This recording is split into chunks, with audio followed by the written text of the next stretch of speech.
जय हिंद दोस्तों, स्वागत है एक बार फिर से। आज दिन भर की तमाम बड़ी खबरों में पहली अपडेट में जानेंगे देश के 54 शहरों में टमाटर के दाम 150 के पारा 300 तक बढ़ सकती हैं कीमतें। तो वहीं मोदी सरनेम मामले में सुप्रीम कोर्ट पहुंचे राहुल गांधी, सजा पर रोक लगाने की मांग। तो वहीं बिहार में बीजेपी ने कर दिया बड़ा खेला, चिराग पासवान और जीतन राम मांझी की एनडीए में एंट्री हो गई तय। तो उधर यमुना के बाढ़ से ठहरी दिल्ली, लॉकडाउन की तरह एक बार फिर राजधानी में पसरा सन्नाटा। तो उधर दिल्ली अध्यादेश पर केजरीवाल के समर्थन में उतरी कांग्रेस पार्टी। मानसून सत्र में 5 मुद्दों पर होगा बड़ा हंगामा। तो वहीं काले झंडे लेकर मुख्यमंत्री हाउस जा रहे कांग्रेसियों को पुलिस ने रोका। प्रदर्शन के दौरान कई नेता हो गए घायल। तो उधर टमाटर के बाद अब लहसुन के भाव आसमान पर, बाजारों में 200 रुपए किलो हुआ लहसुन। और भी बड़ी खबरों को जानेंगे विस्तार से, लेकिन उससे पहले यदि आप भी मानते हैं कि देश की जनता बदलाव चाहती है तो इस वीडियो को लाइक कर, चैनल को लाल बटन दबाकर सब्सक्राइब करें और कमेंट बॉक्स में लिखें जय हिंद। दरअसल दोस्तों आपको बता दें कि देश भर में टमाटर की कीमतें आसमान छू रही हैं और फिलहाल इनमें कोई कमी होती नहीं दिख रही।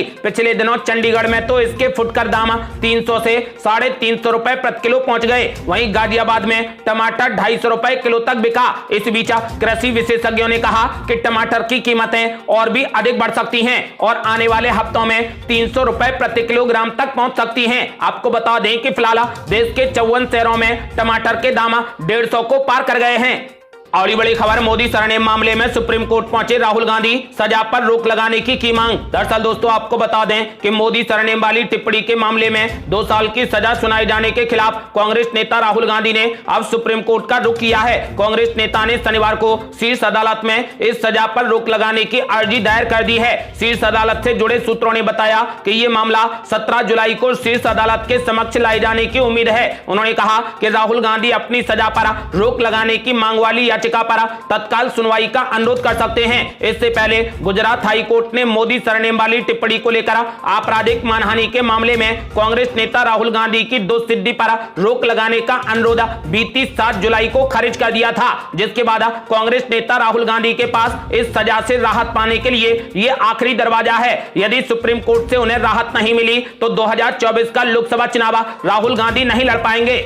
और बड़ी खबर, बिहार में बीजेपी ने कर दिया बड़ा खेला, चिराग पासवान और जीतन राम मांझी की एनडीए में एंट्री हो गई तय। दरअसल दोस्तों आपको बता दें कि लोकसभा चुनाव 2024 से पहले राज्यों में सियासी गठजोड़ की कोशिशें लगातार जारी हैं। इस बीच बिहार में बीजेपी ने बड़ा दांव चला है। लंबे समय से कयास तो लगाए जा रहे थे, लेकिन अब लगभग तय हो गया है कि चिराग पासवान और जीतन राम मांझी एनडीए में शामिल होंगे। दरअसल बीजेपी ने चिराग पासवान और जीतन राम मांझी को 18 जुलाई को होने वाली एनडीए की बड़ी बैठक में आमंत्रित किया है। बीजेपी के राष्ट्रीय अध्यक्ष जेपी नड्डा ने चिराग पासवान और जीतन राम मांझी को एनडीए की बैठक में शामिल होने के लिए बाकायदा पत्र भी लिखा है। चिराग पासवान और जीतन राम मांझी के एनडीए में शामिल होने के बाद बिहार का समीकरण बदलने की बीजेपी को पूरी उम्मीद है। आपको बता दें कि अब बिहार में जंग दिलचस्प होने वाली है। और बड़ी खबर, यमुना की बाढ़ से ठहरी दिल्ली, लॉकडाउन की तरह एक बार फिर राजधानी में पसरा सन्नाटा। दरअसल दोस्तों आपको बता दें कि यमुना के कहर से आज दिल्ली का ज्यादातर इलाका ग्रस्त है और पूरा जनजीवन अस्त व्यस्त हो चुका है। राहत की बात यह है कि यमुना के जल स्तर में थोड़ी सी गिरावट आई है, लेकिन इससे राजधानी में आई बाढ़ में कोई भी फर्क नहीं पड़ा है। सरकार के साथ विभिन्न सिविक और सुरक्षा एजेंसियां लोगों की राहत और बचाव कार्य में जुटी हैं। इससे लोगों को थोड़ी राहत तो जरूर मिली है, लेकिन शायद वो काफी नहीं है। यमुना के बाढ़ का सबसे ज्यादा असर यमुना के तटीय और दिल्ली के निचले इलाकों में पड़ा है, जहां से लोगों को या तो पलायन करने के लिए मजबूर होना पड़ा या फिर वे अपने घरों में बंद होकर रह रहे हैं और मदद के लिए सरकार की तरफ देख रहे हैं। ये हालात ठीक वैसे ही हैं जैसा कि साल 2020 में लगाए गए पहले लॉकडाउन के दौरान हुआ था। बाढ़ की हालिया परिस्थितियों के कारण लोगों की आंखों के सामने एक बार फिर से वो मंजर तैर गया जो देश ने लॉकडाउन के दौरान देखा था। उस वक्त की वैश्विक महामारी ने देश ही नहीं बल्कि पूरी दुनिया को कैद कर दिया था। लेकिन आज यमुना के रौद्र रूप से दिल्ली के लोग भी कुछ वैसे ही हालातों से गुजर रहे हैं। जो जहां हैं वो वहीं फंसा हुआ है। जो घरों से निकल चुके हैं वे राहत शिविरों में शरण ले रहे हैं। चिकित्सा, भोजन, पानी आदि के लिए सरकार और समाज सेवी संगठनों पर आश्रित हैं। और ये बड़ी खबर, सोनिया गांधी के आवास पर हुई कांग्रेस की बड़ी बैठक। दिल्ली अध्यादेश पर केजरीवाल के समर्थन में उतरी कांग्रेस पार्टी। मानसून सत्र में 5 मुद्दों पर होगा बड़ा हंगामा। दरअसल दोस्तों आपको बता दें कि देश में आगामी 20 जुलाई से संसद के मानसून सत्र की शुरुआत हो रही है और इसको लेकर कांग्रेस अपनी रणनीति तैयार करने में जुटी है। इसी को लेकर सोनिया गांधी के आवास पर एक कांग्रेस की बड़ी बैठक हुई। इसी के मद्देनजर कांग्रेस महासचिव जयराम रमेश ने इस सत्र में कांग्रेस की रणनीति को लेकर प्रेस कॉन्फ्रेंस की है। कांग्रेस सांसद ने कहा कि वो सदन में मणिपुर के मुद्दे पर चर्चा की मांग करेंगे। साथ ही बालासोर ट्रेन हादसे के मद्देनजर कांग्रेस पार्टी रेलवे की सुरक्षा पर चर्चा की मांग भी करेगी। इसके अलावा कांग्रेस संघीय ढांचे पर हमला, चुनी हुई सरकारों पर राज्यपाल के रास्ते हमला और संवैधानिक संस्थाओं पर केंद्र सरकार के कथित हमले का मुद्दा भी संसद में उठाएगी। जीएसटी को पीएमएलए यानी ईडी के अंतर्गत लाने के खिलाफ भी कांग्रेस पार्टी संसद में आवाज उठाएगी। यही नहीं, टमाटर समेत अन्य आवश्यक चीजों की बढ़ती महंगाई का मुद्दा भी कांग्रेस पार्टी उठाएगी। कांग्रेस महासचिव जयराम रमेश ने कहा कि हम सदन में कुछ मुद्दों पर चर्चा चाहते हैं। पहला मुद्दा मणिपुर है और हम चाहते हैं कि प्रधानमंत्री नरेंद्र मोदी की मौजूदगी में मणिपुर की स्थिति पर भी चर्चा हो। इसके अलावा बीजेपी सांसद ब्रजभूषण शरण सिंह पर महिला पहलवानों द्वारा लगाए गए यौन शोषण का आरोप का मुद्दा भी कांग्रेस पार्टी उठाएगी। इसके साथ ही अदानी मामले पर जेपीसी की जांच का मुद्दा भी कांग्रेस संसद में उठाएगी। दिल्ली सरकार से जुड़े केंद्र के अध्यादेश पर जयराम रमेश ने कहा कि संघीय ढांचे पर मोदी सरकार का जो आक्रमण हो रहा है, कांग्रेस हमेशा उसके खिलाफ रही है। उसका विरोध नहीं करने का कोई सवाल ही नहीं है। यानी परोक्ष रूप से वो केंद्र सरकार के उस बिल का विरोध करेगी जो कि दिल्ली के लिए लाया गया है। और ये बड़ी खबर, काले झंडे लेकर मुख्यमंत्री हाउस जा रहे कांग्रेसियों को पुलिस ने रोका। प्रदर्शन के दौरान कई कांग्रेस नेता हो गए घायल। दरअसल दोस्तों आपको बता दें कि पटवारी भर्ती परीक्षा को लेकर राजधानी भोपाल में कांग्रेस ने जोरदार प्रदर्शन किया। शहर कांग्रेस अध्यक्ष प्रदीप मनु सक्सेना के नेतृत्व में कांग्रेस के प्रदर्शन में कांग्रेसी अपने हाथों में काले झंडे लेकर रोशनपुरा से मुख्यमंत्री हाउस की तरफ जा रहे थे। जनसंपर्क कार्यालय के सामने ही पुलिस ने बैरिकेडिंग कर कांग्रेसियों को रोकने का प्रयास किया। पुलिस और कांग्रेसियों के बीच भी हुई। कांग्रेसियों को रोकने के लिए पुलिस ने वाटर कैनन का भी इस्तेमाल किया। वाटर कैनन के प्रेशर से शहर कांग्रेस अध्यक्ष प्रदीप मनु सक्सेना सहित करीब 5 कांग्रेस कार्यकर्ता घायल हो गए। घायलों को अस्पताल पहुंचाया गया। शहर कांग्रेस अध्यक्ष प्रदीप मनु सक्सेना व विधायक पीसी शर्मा ने कहा कि कांग्रेस गांधीवादी तरीके से प्रदर्शन करती है। पटवारी परीक्षा घोटाले को लेकर गांधीवादी तरीके से प्रदर्शन किया जा रहा था, लेकिन पुलिस ने मारपीट कर दी। मनु सक्सेना ने आरोप लगाते हुए कहा कि जब भी कांग्रेस गांधी तरीके से प्रदर्शन करती है कि शिवराज सिंह चौहान पुलिस के माध्यम से कांग्रेस के प्रदर्शन को दबाने का प्रयास करते हैं। मनु सक्सेना ने कहा कि आम जनता की ये आवाज अब दबने वाली नहीं है। उन्होंने कहा कि आने वाले दिनों में बीजेपी के सभी मंत्रियों के घर का घेराव किया जाएगा।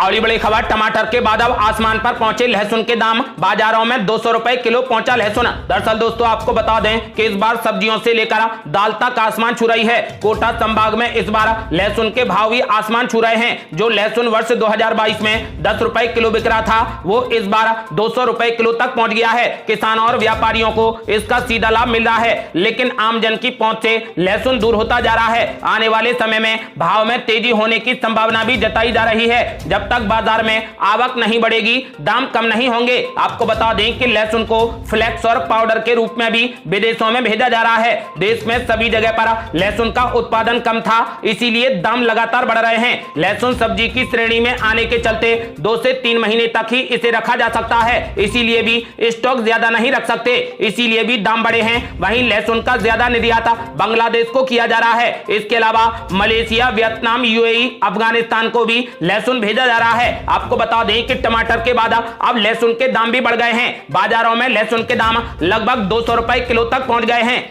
और बड़ी खबर, क्या सीमा हैदर वापस चली गई पाकिस्तान? ऐसी क्यों लग रही अटकलें? दरअसल दोस्तों आपको बता दें कि पाकिस्तान से आई सीमा हैदर फिलहाल किसी से नहीं मिल रही। बताया जा रहा है कि पिछले 3 दिनों से उसने किसी से मुलाकात नहीं की। मीडिया से लेकर आम लोगों के बीच चर्चा का केंद्र बनी सीमा हैदर के इस तरीके से सबसे कट जाने से लोग तरह तरह के कयास लगा रहे हैं। मीडिया रिपोर्ट्स के मुताबिक कुछ लोगों का कहना है कि वो पाकिस्तान भाग गई है, जबकि कुछ का कहना है कि पुलिस उसे पूछताछ के लिए ले गई है। इस बीच उससे मिलने वाला सवालों का आना लगातार जारी है। हालांकि सीमा हैदर से मुलाकात नहीं हो पाने के कारण लोगों को मायूस लौटना पड़ रहा है। बताया जा रहा है कि सीमा हैदर से मिलने दूसरे प्रांत के लोग भी आ रहे हैं। वहीं मंगलगीत गाती हुई कई महिलाएं भी सीमा और सचिन के घर पर पहुंची। हालांकि इन महिलाओं की भी मुलाकात सीमा से नहीं हो पाई। गौरतलब है कि पिछले कुछ दिनों से सीमा सचिन की प्रेम कहानी के चर्चे सोशल मीडिया से लेकर आम लोगों के बीच भी खूब हो रहे हैं। जहां कुछ लोग सचिन और सीमा की प्रेम कहानी को सच मान रहे हैं, तो वहीं कई लोगों ने सीमा हैदर के अवैध रूप से हिंदुस्तान में घुस आने पर सवाल भी खड़े किए हैं और इस पूरे मामले की जांच करने की बात कही है। जानकारी के मुताबिक सीमा हैदर फिलहाल रबूपुरा में ही है, लेकिन माना जा रहा है कि उससे मुलाकात करने के लिए किसी से भी मना किया गया है, इसीलिए वो किसी से नहीं मिल पा रही। और ये बड़ी खबर है, इस दिन चंद्रमा पर लैंडिंग करेगा चंद्रयान 3। इसरो ने घोषित कर दिया समय और तारीख। दरअसल दोस्तों आपको बता दें कि भारत ने शुक्रवार को LVM-3M4 रॉकेट के जरिए अपने तीसरे चंद्र मिशन चंद्रयान 3 का सफल प्रक्षेपण कर दिया। इस अभियान के तहत यान 41 दिन की अपनी यात्रा में चंद्रमा के दक्षिणी ध्रुव क्षेत्र पर एक बार फिर से सॉफ्ट लैंडिंग का प्रयास करेगा, जहां अभी तक कोई भी देश नहीं पहुंच पाया है। चंद्रमा की सतह पर अमेरिका, पूर्व सोवियत संघ और चीन सॉफ्ट लैंडिंग कर चुके हैं, लेकिन उनकी सॉफ्ट लैंडिंग चंद्रमा के दक्षिणी ध्रुव क्षेत्र पर नहीं हुई थी। अगर भारतीय अंतरिक्ष अनुसंधान संगठन यानी इसरो का 600 करोड़ रुपए का चंद्रयान 3 मिशन 4 साल में अंतरिक्ष एजेंसी के दूसरे प्रयास में लैंडर को उतारने में सफल हो जाता है, तो अमेरिका, चीन और पूर्व सोवियत संघ के बाद भारत चंद्र सतह पर सॉफ्ट लैंडिंग की तकनीक में महारत हासिल करने वाला चौथा देश बन जाएगा। संवाददाता सम्मेलन को संबोधित करते हुए इसरो अध्यक्ष एस सोमनाथ ने कहा कि एजेंसी ने 23 अगस्त को भारतीय समय अनुसार शाम 5:47 पर चंद्रमा की सतह पर तकनीकी रूप से चुनौतीपूर्ण सॉफ्ट लैंडिंग की योजना बनाई है। आपको बता दें कि चंद्रयान 2 तब सॉफ्ट लैंडिंग में विफल हो गया था जब उसका लैंडर विक्रम 7 सितंबर 2019 को सॉफ्ट लैंडिंग का प्रयास करते समय ब्रेकिंग प्रणाली में विसंगतियों के कारण चंद्रमा की सतह पर गिर पड़ा था। लेकिन अब भारत को पूरी उम्मीद है कि चंद्रयान 3 इस मिशन को हासिल करेगा। और ये बड़ी खबर, विपक्षी एकता को लगा बड़ा झटका। बेंगलुरु में सोनिया गांधी के डिनर में शामिल नहीं होंगी मुख्यमंत्री ममता बनर्जी। दरअसल दोस्तों आपको बता दें कि पश्चिम बंगाल के मुख्यमंत्री ममता बनर्जी 17 जुलाई को विपक्ष के रात्रि भोज में शामिल नहीं होंगी, क्योंकि उन्हें सर्जरी के बाद के प्रोटोकॉल का पालन करना होगा। लेकिन वो 18 जुलाई को विपक्षी दलों की दिन भर चलने वाली बैठक में हिस्सा लेंगी। ममता बनर्जी की पार्टी तृणमूल कांग्रेस के सूत्रों ने इस बात की जानकारी दी है। कर्नाटक के मुख्यमंत्री सिद्धारमैया ने 17 जुलाई को बेंगलुरु में विपक्षी दलों के लिए रात्रि भोज आयोजित किया है। सूत्रों ने कहा कि टीएमसी के राष्ट्रीय महासचिव अभिषेक बनर्जी और राज्यसभा सदस्य डेरेक ओब्रायन बैठक में पश्चिम बंगाल की मुख्यमंत्री ममता बनर्जी के साथ में होंगे और रात्रि भोज में उनके प्रतिनिधि के रूप में शामिल होने की संभावना है। अपने डॉक्टर की सलाह के अनुरूप मुख्यमंत्री ममता बनर्जी सम्मेलन के तुरंत बाद कोलकाता लौट आएंगी। पश्चिम बंगाल में हिंसा प्रभावित पंचायत चुनाव के बाद पहली बार टीएमसी, कांग्रेस और लेफ्ट दलों के शीर्ष नेता एक साथ बैठेंगे। कांग्रेस नेता सोनिया गांधी और राहुल गांधी 18 जुलाई को बेंगलुरु में विपक्षी दलों की दूसरी बैठक में भाग लेंगे। बैठक के लिए आम आदमी पार्टी समेत 24 विपक्षी दलों को आमंत्रित किया गया है। और ये बड़ी खबर, बैंड बाजे के साथ निकाली गई भ्रष्टाचार की बारात। कांग्रेस एमएलए का मुखौटा लगाकर घोड़ी पर बैठा दूल्हा। दरअसल दोस्तों आपको बता दें कि छत्तीसगढ़ के मनेंद्रगढ़, चिरमिरी, भरतपुर जिले में मनेंद्रगढ़ से बीजेपी विधायक विनय जायसवाल और उनकी पत्नी चिरमिरी महापौर कंचन जायसवाल द्वारा क्षेत्र में किए जा रहे कथित भ्रष्टाचार को लेकर भारतीय जनता पार्टी द्वारा भ्रष्टाचार की बारात निकाली गई। बीजेपी द्वारा निकाली गई बारात में विधायक विनय जायसवाल को दूल्हा और उनकी महापौर पत्नी कंचन जायसवाल को दुल्हन बनाया गया।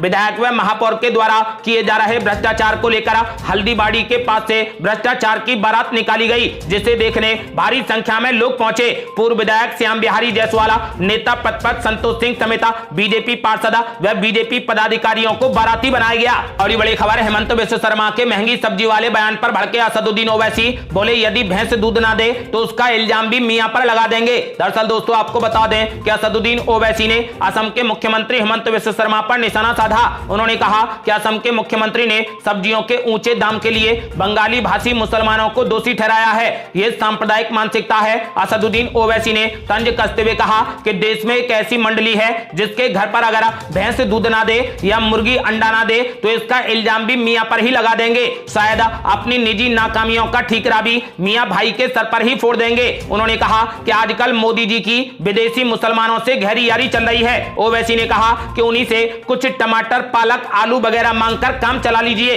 दरअसल हेमंत विश्व शर्मा ने राज्य में सब्जियों की बढ़ती कीमत का जिम्मेदार मियां समुदाय को बताया था। उन्होंने कहा कि शहर में सब्जी बेचने वाले ज्यादातर मियां हैं। ये असमिया लोगों को महंगी सब्जी बेच रहे हैं। मालूम हो कि असम में बंगाली मूल के मुसलमानों के लिए अक्सर मियां शब्द का इस्तेमाल होता है। मुख्यमंत्री हेमंत विश्व शर्मा ने असमिया व्यापारियों को सब्जी बेचने की भी सलाह दी है। उन्होंने कहा कि अगर असमिया व्यापारी आज सब्जियां बेचते तो वे कभी अपने लोगों से ज्यादा कीमत नहीं वसूलते। और ये बड़ी खबर, मुख्यमंत्री अशोक गहलोत ने रिकॉर्ड तोड़ 4101 सड़क विकास कार्यों का एक साथ कर दिया शिलान्यास। 3 सड़क मार्ग बनेंगे मॉडल रोड। दरअसल दोस्तों आपको बता दें कि मुख्यमंत्री अशोक गहलोत ने राजस्थान के शहरी निकायों को सड़कों की बड़ी सौगात दे दी है। मुख्यमंत्री अशोक गहलोत ने शनिवार को राजस्थान के 232 नगर निकायों में 4101 सड़कों के विकास कार्यों का एक साथ शिलान्यास कर दिया। करीब 1528 करोड़ रुपए की लागत से राज्य में 2642 किलोमीटर लंबाई की सड़कों का नवीनीकरण, सुदृढ़ीकरण और चौड़ाईकरण किया जाएगा। इस मौके पर मुख्यमंत्री अशोक गहलोत ने कहा कि सड़क निर्माण के साथ साथ सड़क दुर्घटनाएं रोकने पर भी विशेष ध्यान दिया जा रहा है। और ये बड़ी खबर, राहुल गांधी ने पीएम मोदी पर कसा तंजा तो स्मृति ईरानी ने राहुल गांधी को बताया फ्रस्ट्रेटेड राजनेता। दरअसल दोस्तों आपको बता दें कि केंद्रीय मंत्री स्मृति ईरानी ने पीएम नरेंद्र मोदी के फ्रांस दौरे को लेकर कांग्रेस नेता राहुल गांधी के तंज पर पलटवार किया है। उन्होंने राहुल गांधी को एक फ्रस्ट्रेटेड राजनेता बताते हुए राहुल गांधी पर भारत की महत्वाकांक्षाओं को ठेस पहुंचाने का आरोप लगाया है। स्मृति ईरानी ने कहा कि राहुल गांधी वो व्यक्ति हैं जो भारत के आंतरिक मामलों में विदेशी हस्तक्षेप चाहते हैं। उन्होंने कहा कि राहुल गांधी सिर्फ इसलिए निराश हैं क्योंकि लोगों के अस्वीकार करने के बाद बड़े बड़े रक्षा अनुबंध उनके दरवाजे पर नहीं पहुंच रहे। इसी बात से फ्रस्ट्रेटेड राहुल गांधी भारत की मेक इन इंडिया की महत्वाकांक्षा को ठेस पहुंचाने का कोई भी तरीका नहीं छोड़ रहे। आपको बता दें कि कांग्रेस नेता राहुल गांधी ने पीएम नरेंद्र मोदी के फ्रांस के दौरे पर तंज कसा था और कहा था कि मणिपुर जला तो इसकी चर्चा ईयू संसद तक में हो गई, लेकिन फ्रांस के दौरे पर गए पीएम नरेंद्र मोदी ने इस पर एक शब्द भी नहीं कहा। साथ ही उन्होंने प्रधानमंत्री नरेंद्र मोदी पर तंज कसते हुए कहा कि राफेल ने उनको वेस्टिल डे परेड का टिकट दिला दिया। आपको बता दें कि प्रधानमंत्री नरेंद्र मोदी फ्रांस की अपनी 2 दिवसीय यात्रा पर राष्ट्रपति इमैनुअल मैक्रों के न्योते पर पहुंचे थे। यहां पर उन्होंने फ्रांस के राष्ट्रीय दिवस, जिसको वेस्टिल डे परेड कहते हैं, उसमें विशिष्ट अतिथि की हैसियत से भाग लिया था, जिसको लेकर ही राहुल गांधी ने पीएम मोदी पर हमला बोला था। और ये बड़ी खबर, राजस्थान में वन टाइम रजिस्ट्रेशन फीस हुई लागू। अब प्रतियोगी परीक्षाओं के लिए बार बार जेब नहीं करनी होगी ढीली। दरअसल दोस्तों आपको बता दें कि अगर आप भी बार बार सरकारी नौकरी के लिए अप्लाई करते हैं और आपको हर बार फीस का भुगतान करना पड़ता है तो ये खबर आपके बेहद काम की है। राजस्थान सरकार की ओर से वन टाइम रजिस्ट्रेशन फीस लागू करने को लेकर आदेश जारी कर दिए गए हैं। ये आदेश राज्य सरकार की तरफ से आयोजित कराई जाने वाली सभी भर्ती परीक्षाओं के लिए लागू होगा। मुख्यमंत्री अशोक गहलोत ने इस प्रक्रिया की बजट के दौरान घोषणा की थी, जिसका सीधा लाभ सरकारी नौकरी की तैयारी कर रहे उम्मीदवारों को मिलेगा। इस व्यवस्था के लागू होने के बाद से उम्मीदवारों को राज्य सरकार की तरफ से निकाली जाने वाली भर्तियों के लिए बार बार शुल्क नहीं देना होगा। आपको बता दें कि इस फैसले से सरकारी नौकरी की तैयारी करने वाले राज्य के लाखों अभ्यर्थियों को राहत मिलने की उम्मीद है। ये थी अब तक की बेहद बड़ी खबरें। रोजाना की ताजा खबरों को जानने और हमसे जुड़ने के लिए चैनल को लाल बटन दबाकर सब्सक्राइब करें और घंटी बटन भी दबा दें।